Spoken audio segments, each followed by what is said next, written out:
잘못된 말이다라고 하는 것을 본문에서 한번 볼 수 있습니다. 자, 율법을 어기면 죄다. 이 바울의 이야기예요. 아담으로 말미암아 모든 인간은 다 사망에 이르렀다. 사망하는 자이다라고 하는 거예요. 그 사망이란 죄의 결과이다. 그러니까 아담으로부터 말미암아 모든 인간은 다 죄인이다. 이렇게 지금 이야기를 한 거예요. 그리고 난 다음에 아브라함이 있었고, 그리고 난 다음에 모세가 있어요. 그 모세에게 율법이 주어졌습니다. 율법, 즉 하나님을 섬기는 법이다라고 보통 생각을 해요. 그래가지고 이 율법을 지키면 복 받고 율법을 어기면 죄를 범하는 것이다. 그래서 이제 모세의 법에도 그게 있어요. 하나님께서 행하라는 것을 잘 행하면 복 받고, 하나님께서 행하지 말라는 것을 행하는 자들은 벌을 받는다, 저주를 받는다라고 성경에 말씀이 있어요. 그러다 보니까는 법을 지키면 복 받고 법을 어기면 저주를 받는다. 조금 더 나아가서 법을 어겼기 때문에 죄가 되는 것이다. 이렇게 이야기를 해요. 이게 일반적인 생각입니다. 근데 이 법이 있기 이전에 아브라함도 그랬고 이미 아담으로부터 말미암아 모든 인간은 다 사망하는 자이다라고 지금 바울이 이야기하는 거예요. 그러므로 모세 율법으로 말미암아 죄가 시작되는 것이 아니고 죄는 아담으로부터 시작이 되는 것이다 라고 이야기하는 겁니다. 그럼 아담으로부터 시작되어져 있는 죄가 있었고 그 있는 죄를 모세의 율법을 통하여 죄를 드러냈다라고 하는 거예요. 드러내. 즉 죄가 무엇인지를 알게 주었다라고 하는 겁니다. 이게 지금 바울이 성경을 통해서 말하고 있는 내용입니다. 그러므로 거기 우리가 율법을 잘 지키면 복 받고 율법을 잘 지키면 구원도 이룰 수 있고 율법을 어겼기 때문에 벌 받는 것이다 라고 생각하는 부분들은 너무 근소적인 생각이다라고 하는 것을 기억을 해야 됩니다. 또한 그것이 율법을 어겼기 때문에 죄가 시작된 것이 아니고 이미 죄가 있는 상태에서 율법이 주어졌다라고 하는 이 명백한 수리적 섭리도 우리가 성경을 통해서 분명하게 확인을 하고 기억을 해야 될 부분입니다.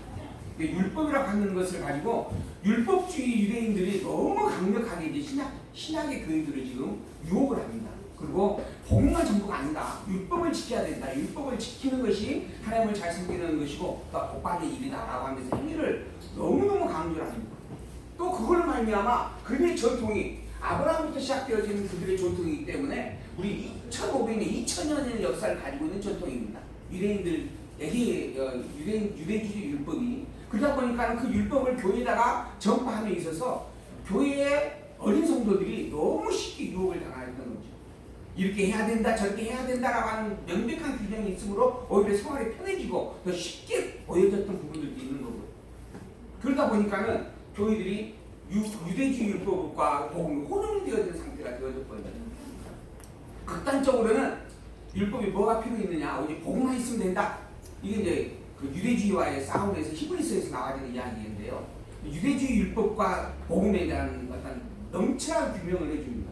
그렇게 되어지니까 그래 우리는 복음만 있으면 돼, 율법 필요 없어 해가지고 오직 복음이라고 하는 어떤 그 자유함을 누리는 일에 교회가 이제 매몰이 되어질 뻔합니다. 그래서 성도다운 생활이 없어질 뻔해요. 그러다 보니까 그게 곧 방종이다. 그게 정상적인 복음이 아니다라고 또 분명하게 히브리서 다음에 나온 게 뭐죠? 야고보서에서 행위와 관계된 복음의 성질을 이야기해 줍니다. 세속주의와 철저하게 경계하여 싸우게끔 하는 그러한 참된 복음의 규명을 성경에서 또한 가르쳐 주는 거죠. 근데 이러한 조금 잘못되어진 접근을 하게 되어지면 그렇게 일방적으로 율법을 지켜야 된다, 극단적 율법주의, 또 율법은 아무 필요 없다, 그냥 율법의 방종주의, 탈율법주의, 이런 부분을 해가지고 신앙이 왜곡되어지는 경우들이 허다합니다. 그래서 지금 우리가 성경을 조금 더 면밀하게 잘 읽고 살펴야 될 부분들입니다. 성경은 분명하게 율법이라고 하는 것은 죄를 드러내는 법이다. 죄를 죄를 잊게 하는 법이다. 또는 죄를 만드는 법이다. 라고 하는 것과는 상관이 없어요. 그러나 더불어 율법과 죄가 아무 상관이 없느냐? 아니다. 율법은 철저하게 죄가 죄인 것을 규명하는 데 있어서 너무 중요한 도구들이다. 라고 또 설명을 해주는 거죠. 그래서 율법주의도 잘못된 것이고 율법을 버린다라고 하는 탈율법주의도 잘못된 것이다. 라고 그렇게 바울은 지적을 해주고 있는 것입니다. 그 근거로 아담으로부터 타락되어진 인간과 그리고 더불어 모세의 율법과의 관계, 그리고 시기적 섭리를 하나님께서 이렇게 섭리하신 시기적 내용들을 규명을 하여 이야기를 해주고 있는 부분들입니다. 그래서 이제 조금 지나면 우리가 율법의 용도, 그 다음에 율법과 죄와의 관계를 우리가 좀 규명을 정확하게 해가게 될 겁니다. 이제 성경을 통하여서 점점 확인이 되기를 소망하면서 먼저 정리를 해드리면 율법에 가지고 있는 용도가 있습니다. 먼저 죄가 죄인 것을 알게 하는 것이 율법입니다. 하나님께서 왜 율법을 주셨는가? 지켜 복받으라고 준 게 아니에요. 근데 유대인들은 지키면 복받는다라고만 생각을 한 거예요. 그리고 지금 교회들도 11조를 해라, 안식일을 잘 지켜라 라고 하는 것으로 말미암아 복받는 것으로 이야기합니다. 이게 다 잘못된 겁니다. 율법은 복받는 규정으로 준 게 아니에요. 너희들이 죄가 죄인이다라고 하면서 알게 하기 위해서 준 겁니다. 그럼 율법을 지키면 구원을 받을 수 있는가? 율법을 지키면 구원을 받을까요? 못 받을까요? 율법을 다 지키면 구원을 받습니다. 왜? 조금 뒤에 또 나와요. 율법은 악한 게 아니다. 율법은 선한 것이요 의로운 것이다 라고 이야기를 해요. 문제는 율법을 온전히 다 지킨 자가 세상에 아무도 없다. 이게 문제예요. 그러니 율법을 지켜서 구원을 얻겠다라고 하는 것 자체가 미련하고 어리석은 생각이다. 율법은 지켜서 구원을 얻으라고 준 법이 아니라 너희가 지킬 수 없다라고 하면서 알게 알고 준 법이다 라고 이야기를 하는 거예요. 이게 바울이 증거해주고 있는 성경 해석입니다. 그러다 보니까 요즘에서는 이거 바울 신앙이다. 바울의 신앙 아니고 성경은 또 다르다. 베드로의 신앙은 또 다른 것이었다. 이렇게 또 이야기를 해요. 그래서 베드로 신앙이 있고 바울 신앙이 있고 다른 어떤 이런 교파들이 다 나누어져 버립니다. 그러나 성경입니다. 이거는 하나님께서 바울을 통하여 또 베드로를 통하여 기록하게 하여 함께 성경으로 묶어준 완성되어진 하나님 계시의 말씀입니다. 이 성경이 말하는 사람마다 사람에 따라서 다른 말이 되어진다라고 하면 이건 진리가 아닙니다. 이건 성경이 왜곡되어질 수밖에 없는 주장들이죠. 성경은 진리입니다. 곧 성경의 참된 주인은 하나님이시고 그 하나님이 베드로의 입을 통하여 바울의 입을 통하여 이러이러한 내용을 기록을 하게 해준 거예요. 그러므로 그 두 내용이 충돌되어질 수가 없습니다. 그 내용은 그 중심이 하나이어야 하는 것이죠. 그 하나인 것을 우리가 지금 찾아가고 규명을 하는 겁니다. 그래서 바울 신학으로서 우리가 이 본문을 보는 게 아니에요. 성경 신학으로서 바울의 입을 통하여 하신 말씀이 무엇인가? 우리는 그렇게 지금 성경을 봐가고 있는 것입니다. 그 중에 첫 번째, 율법은 죄가 죄인 것을 알게 하는 것이다. 두 번째, 너 죄인이지? 그러니 죽어야 된다 라고 하는 사망을 선포하는 법이 율법이다 라고 하는 겁니다. 왜 죄인 것을 드러내고 죄라고 하는 것으로 말미암아 죽는 자라고 하는 것을 확인시켜 주는가? 성도된 것이 은혜임을 알게 하는 겁니다. 너희가 지금 성도라고 하는 이름을 가졌고 교회라고 하는 이름으로 써 있는데 그것이 너의 자랑거리가 아니라 너의 힘과 능력과 노력으로 빚어져서 만들어졌고 그래서 내가 자랑할 일이 아니다. 오직 이건 감사할 일이다. 이건 하나님께서 일방적으로 너에게 준 은혜의 선물이기 때문이다 라고 깨달아 알게 하기 위하여 준 게 율법이었다 라고 하는 겁니다. 더불어 죄라고 하는 것을 그럼 어떻게 규명할 수 있는가? 아담으로부터 말미암아 모든 것이 다 죄입니다. 죄. 그러면 죄의 시작은 어디에서 비롯되어지는가? 창세 전부터 시작이 되어질 수밖에 없습니다. 창세 전에 존재하는 것은 오직 하나님밖에 없어요. 영원 불변의 하나님만이 존재하는 세계가 영원 세계입니다. 그 하나님에게는 하나님의 절대의 선이 있습니다. 절대선. 하나님 당신의 진리됨이 있는 거예요. 진리됨. 근데 진리 대신 하나님이 인격을 가지셨다라고 이야기합니다. 그래서 우리 인간이 누구의 형상을 닮았어요? 하나님의 형상을 닮은 거예요. 즉 인격을 가지신 분이에요. 그 인격으로서 선과 악이 있습니다. 즉 당신의 좋아하심이 있고 당신의 싫어하심이 있다라고 하는 거예요. 우리가 좋아하는 것과 싫어함이 있는 것처럼 이걸 선악이다라고 표현을 합니다. 그리고 이 선악을 알게 하는 과일이 바로 선악과입니다. 이 선악과가 인간이 따먹게 되어지면 인간이 선악을 아는 기준을 갖게 되어지는 거예요. 그래서 하나님께서 너 이 선악과를 절대 따먹지 말라. 이 동산 안에 있는 어떤 것을 다 따먹어도 무방하나 오직 한 가지 선악과는 따먹지 말라 라고 긍명을 선포합니다. 따먹으면 정령 죽음. 죽으리라. 사망을 선포하는 거죠. 사망. 근데 이 선악과를 딱 먹습니다. 그게 아담의 모습이죠. 딱 먹었음으로 말미암아 그는 사망한 자가 되어져 버리죠. 죽은 자가 되어져 버리는 거예요. 이걸 우리는 영이 죽었다 해서 사형체다 이렇게 이야기하죠. 사형체. 타락인. 그런데 그 사형체란 다른 말 하면 죄인이다 이런 이야기예요. 죄인. 그래서 아담으로부터 아담 이후에 모든 인간은 다 죄인이다 라고 하는 겁니다. 죄인. 그런 죄인 되어진 자에게 율법을 주었어요. 너 죄인인 줄 알겠느냐? 이래도 네가 죄인인 줄 모르겠느냐? 그 말이에요. 그러고 난 다음에 그 죄값이 사망으로 넌 죽어야 마땅하지 않겠느냐? 하는 겁니다. 그런데 그런 너에게 하나님께서 예수 그리스도를 보내서 구원을 이루었다라고 하는 겁니다. 이 구원이 그러니 은혜일 수밖에 없지 않겠느냐라고 하는 거예요. 이 은혜에 대한 감사를 깨달아 알게 되어지면 뭐가 나와요? 찬양이 나옵니다. 그러니까 너의 입에서는 뭐만 있어야 될 것이다? 찬양만 있어야 됩니다. 즉 내 것이다라고 자랑할 것이 아니고 하나님께서 나에게 어찌하여 이 놀라운 은혜를 베풀어 주셨는가라고 하는 것에 대한 감사를 늘 노래로 표현하며 살 뿐이다. 이게 찬양이에요. 그 찬양을 깨달아 알게 하기 위하여 은혜가 은혜임을 알게 하기 위하여 주시기에 율법이었다라고 하는 겁니다. 그런 의미에서 여기 선과 악이 있어요. 그리고 이 악이라고 하는 것이 선악을 따먹는 것이고 인간이 선악을 알게 되어지는 것인데 그걸 따먹고 타락하게 되어진 그 자체가 죄다라고 규명을 할 수가 있습니다. 이 모든 것이 죄예요.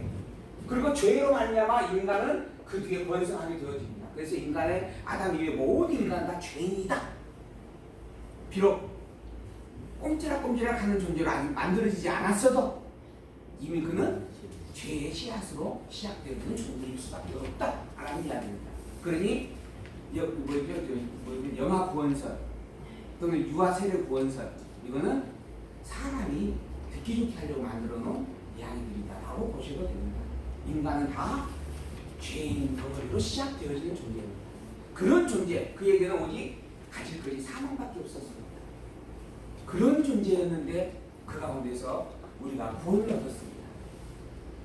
그래서 성도라고 하는 이름이 얼마나 고상한 이름인가. 성도라고 하는 이름이 얼마나 귀한 이름인가.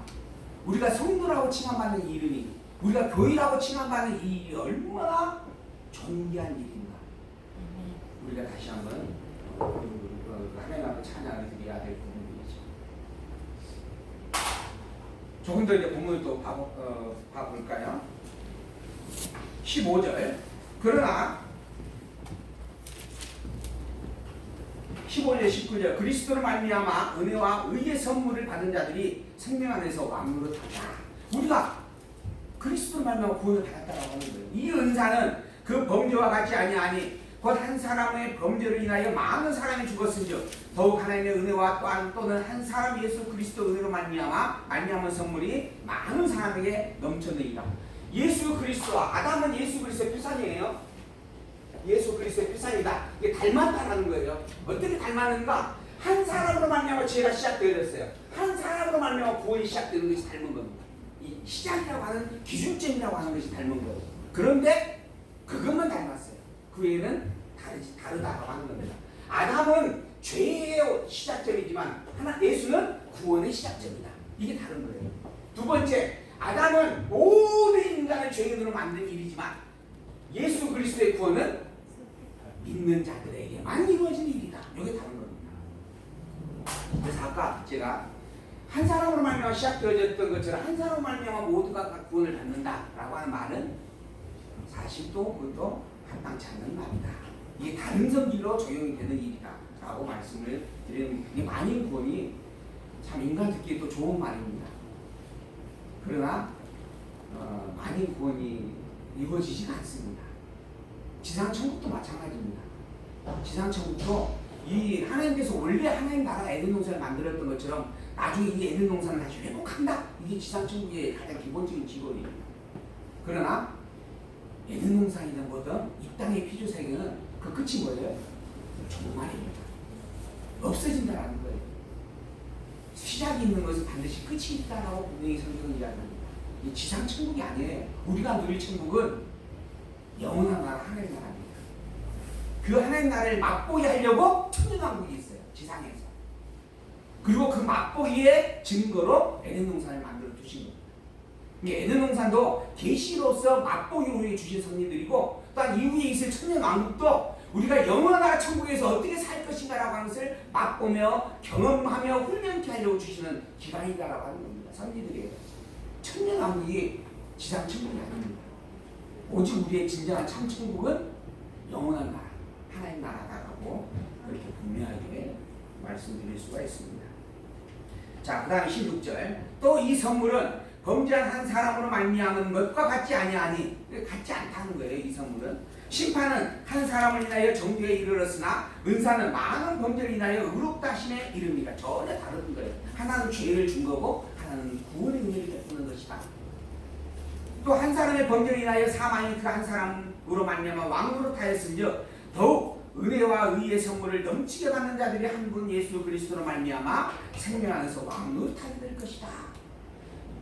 한 사람 아담으로 말미암아 죄가 있게 되어졌고, 이 죄를 주관하는 것이 바로 사단입니다. 그래서 사단이 죄를 도구로 삼아서 이 세상 모든 인간의 왕노릇을 하고 있는 거예요. 그게 공중권세다라고도 표현합니다. 타락된 세계의 주인입니다. 사단이. 그래서 타락된 세상 속에서 살아가는 자는 다 사단의 종노릇하며 사는 자들인 거예요. 그런데 그렇게 해서 한 사람을 말미암아 죄가 들어왔고 사망이 그대로 왕노릇을 했다고 한다면 예수 그리스도 말미암아 구원이 시작되어지고 그 구원으로 말미암아 또한 하나님의 은혜를 누리는 천국의 백성들이 하나님의 은혜를 누리며 왕노릇하며 살게 될 것이다. 아담으로 말미암아 사람이 왕노릇 되어지는 것, 사망이 왕노릇한 것처럼 예수 그리스도로 말미암아 생명이 이제 왕노릇하는 그런 세계가 예수로 말미암아 이루어지는 일들이다. 그게 아담과 예수 그리스도의 섭리가 다르다라고 하는 부분들이다 이야기를 하는 겁니다. 그런즉 한 범죄로 많은 사람이 정죄에 이르는 것 같이 의의 한 행동으로 많은 사람이 말미암아 많은 사람이 의롭다 하심을 받아 생명에 이르느니라. 죄로 임하고 생명으로 임한다라고 하는 부분이죠. 한 사람의 순종치 아니함으로 많은 사람이 죄인이 된 것 같이 한 사람의 순종하심으로 많은 사람이 의인이 된다. 아담과 예수 그리스도가 이처럼 닮았다. 그러나 닮은 게 시작이라고 하는 것이 닮은 것이요, 출발점이라고 하는 것이 닮은 것이지만 그에 주어지는 역사는 하나는 사망이고 하나는 영원한 생명이다 라고 구별 지어주는 것입니다. 이게 일단 아담과 예수님의 다른 점이에요. 두 번째, 율법이 가입한 것은 범죄를 더하게 하려 함이라. 그러나 죄가 더한 것에 은혜가 넘쳐나니 이는 죄가 사망 안에서 왕노릇한 것 같이 은혜도 또한 의로 말미암아 왕노릇하여 우리 주 예수 그리스도로 말미암아 영생에 이르게 하려 함입니다. 율법이 이 땅에 와진 것이에요. 율법이 이 땅에 가입, 즉 왔다라고 하는 겁니다. 와진 것은 범죄를 더하게 하는 것이다. 아까 죄를 죄되게 하는 것이다 라고 하는 겁니다. 범죄가 범죄인 것을 깨달아 알게 하려는 것이다. 그러니까 범죄를 더한다라고 하니까 그러면 율법으로 말미암아 우리가 죄는 한 가지인데 하나 지었는데 율법으로 말미암아 더 많은 죄, 2개가 되고 3개가 되고 4개가 된다. 이런 부분으로 또 더한다라고 하는 의미를 해석하는 이들이 있습니다. 근데 율법이라고 하는 부분은, 아니 인간이라고 하는 부분은 이미 다 죄 덩어리가 행하는 모든 것은 다 범죄입니다. 그 범죄에 대하여서 법이라고 하는 것은 그 죄 하나하나를 낱낱이 죄라고 확인시켜주는 거예요. 그러니까는 죄를 더한다라고 하는 말은 10가지 죄를 내가 가지고 있는 것을 가지고 있는데 율법이 와가지고 10가지 죄를 하나하나 조목조목 드러내준다. 이게 율법이 한 가지만 깨달아 알 때는 아 내가 죄가 하나밖에 없구나 이렇게 아는데, 율법이 2개가 3개가 주어지는 부분을 통하여 아 저것도 죄였고 이것도 죄였고 이것도 죄였구나 라고 한다는 겁니다. 이게 죄를 더해야 한다 이런 이야기입니다. 이 없는 죄가 하나가 되고 둘이 되고 셋으로 나누어 점점 채워진다 이런 게 아니고, 원래 이미 내가 가지고 있는 모든 죄를 죄라고 알지 못하였다가 율법이 하나하나 적용될 때마다 아 이것도 죄였구나 저것도 죄였구나 결국 모든 게 죄였구나 라고 하는 것을 알게 되어지는 것이다. 그래서 죄가 더한 것에는 은혜가 넘칩니다. 이거 가지고 또 죄가 더한 것에 은혜가 넘치니까 죄를 더 라고 이야기하는 사람들이 있더라고요. 죄는 더 지을 수 있는 게 아닙니다. 이미 우리가 행하고 있는 모든 게 다 죄인 겁니다. 그런데 그걸 죄라고 알지 못하니까 내가 10가지 죄를 가지고 있으면서 한 가지가 딱 드러났어요. 그 한 가지에 대한 부분만 책망이 들으니까 아, 그 정도 하나 감당하지 하고 마는 거예요. 근데 10가지 죄의 모든 것이 죄라고 항상 알게 되어지면 내가 살 길이 없다라고 하는 것을 알 수밖에 없는 거예요. 내가 사는 것은 살 길이 없다. 나는 오직 죽는 존재일 뿐이구나. 그런데 그런 내가 이 은혜를 가졌구나. 그래서 은혜가 더해지는 거예요. 내가 이 은혜 없이는 단 한순간도 살아갈 수 없는 존재였구나. 그러니 절실하게 그 은혜를 사모하게 되어지는 거죠. 내가 예수 그리스도 없이는 정말 살았다라고 말할 수 없는 존재였구나. 버러지 같은 존재요. 죄 지을 수밖에 없는 존재가 아니, 이미 죄 지은 존재입니다. 우리가 간혹 기도하면서 죄 지을 수밖에 없는 존재라고 표현도 하지만은 실상 우리의 모든 삶은 다 죄의 삶이에요. 그런 죄의 삶 속에서 내게 생명이 있다라고 하는 거예요. 그 생명의 가치를 깨달아 알면 그 찬양이 넘칠 수밖에 없다라고 하는, 그래서 죄가 가는 곳에 은혜가 넘친다. 즉 죄를 내가 온전히 알게 되어질수록 은혜에 대한 사모함이 절정히 이룰 수밖에 없다. 오직 내가 이제 하나님을 알고 그리스도를 안다면 할 일이 찬양하는 것밖에 없다라고 하는 의미의 내용이다라고 하는 거예요. 네, 또 어떤 이들은 아까 말씀드린 것처럼 죄를 지어도 된다. 또는 구원받고 난 이후에는 어떠한 죄를 지어도 그건 죄가 아니다. 조금 이따 또 나올 거예요, 이거. 자, 구원받기 전에, 아니, 구원을 받았어요. 구원은 뭘로 받아요? 구원은 믿음으로 받는 겁니다. 그 믿음으로 해서 구원을 받는다라고 하는 것은 내가 그동안 지었던 모든 죄, 더불어서 이후에도 모든 죄가 다 용서되어졌다라고 하는 부분이다. 이렇게 믿는 거죠. 그러므로 말미암아 이후에 내가 이스라엘에 살면서 혹시 범죄한다라고 한다면 이 범죄는 죄가 안 된다. 그러니 죄 지어도 괜찮다. 라고 이야기하는 사람이 있어요. 그 대표적인 교리가 구원파 교리입니다. 그러나 죄 지으면 죄가 될까요? 안 될까요? 죄가 되죠. 죄니까 죄인 거죠. 이거는 범죄하는 부분이고. 근데 문제는 이것이 나의 구원의 문제와 관계가 있느냐 없느냐. 이렇게 해서 내가 예수 믿고 난 다음에 죄를 지었어요. 구원 받아요? 못 받아요? 구원 받습니다. 즉 이후에 성도로서 예수 그리스도의 보혈의 피로 말미암아 구원을 갖게 되어진 자는 그 뒤에 비록 범죄할지라도 구원하고 상관없어요. 그러나 이 구원이 무엇으로 말미암은가? 타락된 유괴소욕으로 말미암는 겁니다. 근데 중생이는 타락된 유괴소욕과 함께 더불어 속사람을 가지고 있어요. 하나님의 마음, 처음에 그 5번째 제가 아까 이야기 드렸죠. 마음으로는 하나님의 법을 섬기게 한다. 즉 속사람이 있습니다. 겉사람이 있고 속사람이 있는 존재를 우리는 나라 이렇게 표현하는 거죠. 이런 내가 성도라고 하는 칭호를 갖는 것은 누구 때문인가? 예수 그리스도의 생명으로 말미암은 속사람 때문에 성도라고 하는 이름을 가진 거예요. 그래서 이 전체를 가지고 우리는 성도다라고 이야기를 하지만 실상 성도의 본질은 속사람이에요. 그리고 속사람과 더불어서 아직 벗어내야 할 겉사람을 입고 있는 존재예요. 이게 이제 현재 지상교회인 우리의 모습입니다. 그럼 이 겉은 계속 범죄할 수밖에 없어요. 언제까지? 이 육체가 끝날 때까지. 곧 우리가 이 육체에서 이 영이 분리될 때까지. 그때 언제예요? 죽는 거예요. 죽는 날까지 육체는 끊임없이 죄의 유혹으로 우리를 이끌어가게 되어 있습니다. 그러니까 넘어질 수도 있고 실수할 수도 있는 거예요.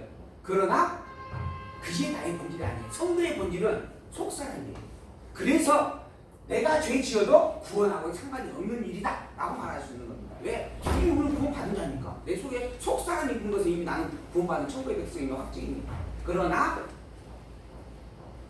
여기에 이 죄를 지으면 이 육체와 속사람과 그 사람을 함께 공유하여 가지고 있는 내가 아파요. 내 속사람이 아파할 수밖에 없습니다. 그리고 이 일을 바라보면서 속사람이 하나님을 바라보는 신앙의 기준으로 보면 부끄러워질 수밖에 없는 거예요. 그래서 부끄러워서 죄를 점점 더 안 지으려고 내가 애쓰고 몸부림치게 되어져 있다라고 하는 거예요. 이게 성도의 삶이다. 이게 로마서에 이제 나와져 있는 이야기 내용이에요. 그 부분을 우리가 본문으로 정확하게 확인을 해가게 될 겁니다. 난 죄 지어도 된다? 그건 죄가 아니다? 이 말하고 전혀 다른 말이에요. 이건 죄예요, 죄. 근데 그럼에도 불구하고 내가 속사람을 가졌다고 하는 것이 너무 감사하고 더불어 속사람이 내 눈으로 볼 때 이게 너무 부끄럽고 그렇게 되어진다라고 하는 거예요. 죄가 안 된다라고 하는 거예요. 하는 것이 아니다는 이야기입니다. 자, 이어서 이제 그런 내용들이 뒤에 계속 나올 거예요. 그리스도와 연합하여서 세례를 받는다. 6장 1절입니다. 하나님의 의의 성질의 두 번째, 첫 번째는 의로 말미암아 선물로 주어졌다. 두 번째는 그리스도와 연합하여 세례를 이루는 것이다. 그런즉 우리가 무슨 말 하리요? 은혜를 더하게 하려고 죄를 지켰느냐? 아까 제가 드렸던 말씀이에요. 그렇게 말하는 사람이 지금 이 시대에만 있는 게 아니고 이 바울 시대에도 똑같이 있었어요. 죄가 더하는 것에 은혜가 넘친다 이 한마디 했더니 그래도 뭐 죄를 더 지어도 되겠네. 죄를 더 지읍시다. 그럴 수 있느냐? 없다 그러잖아요. 없다. 은혜를 더하게 하려고 죄에 가하겠느냐? 그럴 수가 없느니라. 죄에 대하여 죽은 우리가 어찌 그 가운데서 더 살겠느냐? 우리는 즉 성도라고 하는 존재는 본질적으로 보면 죄에 이미 죽어버린 자다. 죄에 죽어서 사망하였음으로 말미암아 죄가 더 이상 사망의 값을 요구할 수 없는 존재. 그런 존재, 즉 나는 죄와 이제 상관없는 존재가 이야기입니다. 그런데 어찌 더 죄에 가하려고 하겠느냐? 죄와 상관이 없는데. 그래서 우리는 사실은 죄에 지어서는 안 되는 존재다라고 이야기를 하는 거죠. 두 번째, 무릇 그리스도 예수 합하여 세례를 받은 우리는 그의 죽으심과 합하여 세례를 받은 줄 알지 못하느냐? 아니, 예수 그리스도와 합하여서 세례를 받았음으로 말미암아 이미 우리가 그리스도 대속을 통하여서 그 죄의 사망의 값을 지불한 상태다. 그러니까 더 이상 죄와 나는 아무 상관이 없다. 그러니 죄에 더 이상 되어 있을 필요도 없고 죄와 가까이 할 필요도 없는 게 교회이고 성도이다라고 하는 겁니다.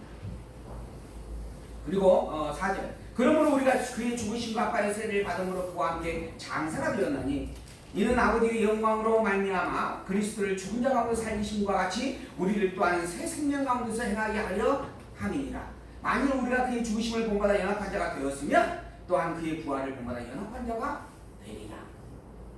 예수 그리스도가 이미 십자가에 매달려 죽으실 때 나도 함께 십자가에 매달려 사망을 했다. 죄의 값으로 죽은 자이다. 실제로 나는 십자가에 매달려 본 적이 없습니다. 근데 그게 지금 예수님의 구속에 대한 적용의 성질을 지금 비유하여서 이야기를 하는 거예요. 설명을 해주는 겁니다. 내가 예수를 그리스도를 믿는다라고 하는 이 고백 자체는 예수 그리스도의 십자가에 매달려 함께 죽는 것과 같은 성질을 가진 것이다. 더불어 그것만이 아니다. 예수 그리스도가 살아나실 때 그 살아나는 부활도 함께 가진 것이다. 그게 성도다라고 하는 거예요. 그걸로 성도는 이미 죄는 죽고 의로 산 자다. 그러니 더 이상 죄에 관계될 이유도 없고 얽매일 필요도 없고 죄가 뭐라고 나를 유혹해도 또는 나를 억압하고 위협해도 아무 관심 둘 필요도 염려할 것도 없다. 그건 다 헛방이다 이라는 쓸데없는 주장들이다라고 하는 거예요.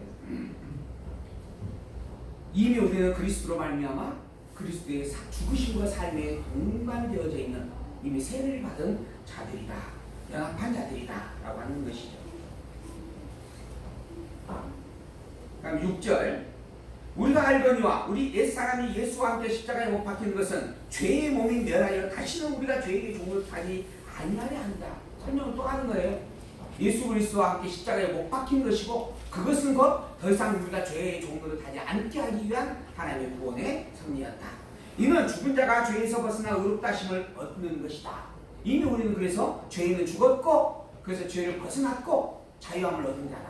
그리고 그 자유함 속에 하나님의 의가 지혜진 자이다. 우리의 속사람은 곧 의로움을 가진 자이다. 만일 우리가 그리스도와 함께 죽었으면 또한 그와 함께 살 줄을 믿는 게 당연한 일이다. 여기 만이라고 하는 단어가 있어요. 아까도 만이라고 나왔잖아요. 너희가 십자가에 함께 죽었다라고 한다면 그리스도의 부활도 함께 가지게 될 것이다. 근데 더불어 만일이에요. 그러니까 너희들이 믿지 않는다 한다면, 믿지 못하겠다 한다면 어쩔 수 없는 일이다. 그러나 너희들이 만약 이걸 믿었다라고 정말 인정한다면 부활과 함께 이미 가지고 있는 자들이 틀림없다. 이것도 믿는 게 마땅하다. 우리의 부활은 너무 분명한 증거를 가지고 있는 성물입니다. 그 부활의 실체를 예수님께서 이루셨기 때문이죠. 우리가 과연 부활할 수 있을까 없을까? 성도는 반드시 부활합니다. 생명의 몸으로 부활하게 되어 있습니다. 성도가 과연 이렇게 믿어가고 천국 갈 수 있을까? 내가 오늘 이렇게 정말 안녕한 신앙의 하나의 모습을 가지고 있는데 이런 모습을 가지고 과연 천국을 정말 갈 수 있을까? 더 열심히 해야 되지 않을까? 이런 부분으로 우리를 책망하고 채찍질 하는 경우들이 있습니다. 더 열심히 한다라고 하는 것은 너무 중요한 일입니다. 성도의 성도다운 삶을 우리가 연습하고 이렇게 우리의 어떤 삶의 본질로 가다듬어 가야 할 부분이기 때문에 그렇죠. 그러나 그것이 부족하다라고 하여서 우리가 구원을 못 받는다. 그렇지 않습니다. 이미 성도는 그리스도를 영접하는 순간 죄는 죽었고 부활에는 함께 참여하는 자가 되어진 부분입니다. 천국 갈 때까지는 우리가 알 수가 없다. 그게 또 그렇게 말하는 사람이 있어요. 우리가 구원 받았다라고 하는 것에 대해서. 그러나 성경은 또 명백하게 이야기합니다. 이미 우리는 천국을 가진 자다. 그것을 내가 온전히 얼마만큼 깨달아 알고 있느냐라고 하는 차이가 있을지언정 이미 성도는 천국을 가지고 있는 자다. 그래서 만이라고 하는 단어를 본문에서 언급을 하고 있는 것입니다. 너희가 만일 예수의 죽으심을 믿었다고 한다면 예수의 부활도 함께 가졌다고 믿는 것이 마땅한 것이다. 우리가 알거냐 우리 옛사람이 예수와 함께 십자가에 못 박히는 것은 죄의 몸이 멸하여 다시는 우리가 죄의 종로를 타지 않게 하려 함이니 이는 죽은 자가 죄에서 벗어나 의롭다 하심을 얻었습니다. 만일 우리가 그리스도와 함께 죽었으면 또한 그와 함께 살 줄을 믿노니 이는 그리스도께서 죽은 자 가운데 사셨음에 다시 죽지 아니하시고 사망이 다시 그를 주장하지 못할 줄을 알기 때문이다. 예수님께서 사망의 권세 속에서 생명을 내어주셨습니다. 그리고 사망의 권세를 깨뜨리고 부활하셨습니다. 그런 예수 그리스도를 우리가 알고 믿는다면 성도인 우리 역시 사망의 이미 권세의 자유로운 자가 되어졌다라고 하는 것도 믿음이 마땅한 일이다 라고 이야기할 수 있는 부분들입니다. 그의 죽으심은 죄에 대하여 단번에 죽으심이요 그의 살으심은 하나님에 대하여 살으심이니 이와 같이 너희도 너희 자신을 죄에 대하여서는 죽은 자요 그리스도 예수 안에서 하나님을 대하여는 산 자로 여길지니라. 그렇게 믿는 게 마땅하다 하는 겁니다. 그 증거가 예수님이시다라고 하는 거예요. 예수님이 죽을 때는 사단의 얽매임 속에서 생명까지 내어주고 붙잡혀서 죽었죠. 그러나 그의 살으실 때에는 사단의